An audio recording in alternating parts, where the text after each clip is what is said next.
So this video is hopefully going to remind you on how to create contact groups within your email and then use those contact groups to invite people to meetings or events at your school.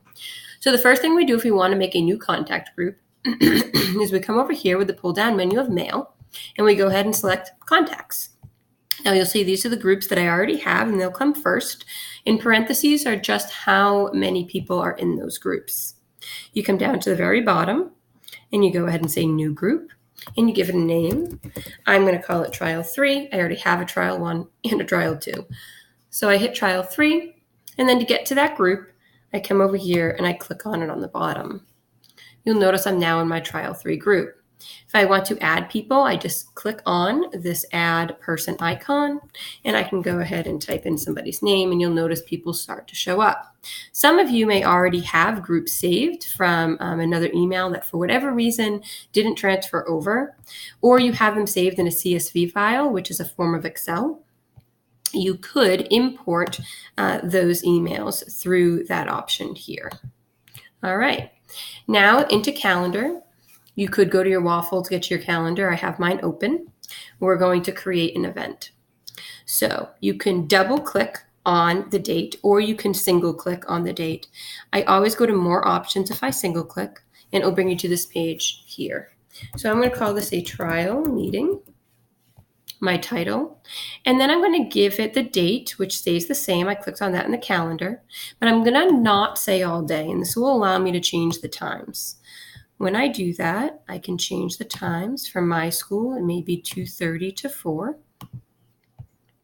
If I wanted to say that this was going to happen monthly on the 4th Monday, I can do that. You can also customize your meetings to say exactly what days you want them to repeat on, or you can just add one for each meeting. My notification. A notification is something that will pop up in the bottom corner of their screen.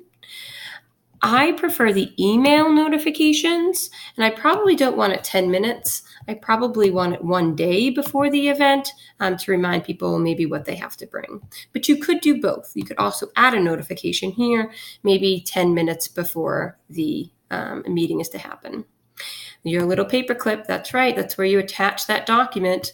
Now the documents that you created, all your permissions will stay the same. So you can go ahead and choose that document and click on that blue select. And now your document is here within the meetings page.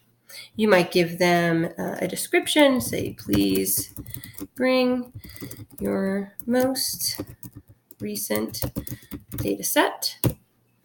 And now we come over here to our guests. Now you could type in the name of a group. For example, I might type in 5th grade if that were going to a group of teachers in 5th grade, and you would click on that group name.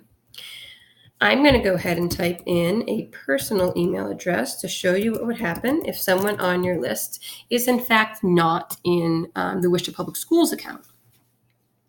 So I go ahead and I add them, and then I click save. Now, when I click save, it's going to say, do I want to send the invitation to the guest? You don't have to send it now, but you could. So I'm going to go ahead and click send. And you'll notice it's going to let me know that some of my guests are external of Worcester Public Schools domain. That's totally okay. You just have to accept the fact that you're inviting them out. If they're external to Worcester Public Schools, you also need to tell them which permissions that you want to give them. View, comment, or edit. And so that's up to you for your permissions. And then we go ahead and we invite. And it lets us know that we got it. Okay. And now you'll see that the event is saved right here. And if you were to click on it, it will give you all of the things that you need. Same thing if you were invited to an event and you were to click on that, it would also give you all of the events. Okay, and you can accept or decline that meeting now. One other thing when you are making your event to keep in mind is that what calendar do you have it in? So here are all of your calendars, the calendars that I belong to. If you wanted to make an event, let's say for my Technic Magnet group, I want to make sure that I'm under there and that will show up under that calendar. Maybe this is my personal calendar, or I want to do a meeting for the Google Chromebooks, whatever it might be. Make sure you choose that calendar here. And then you can just go ahead and click save when you're done. Hope this helps.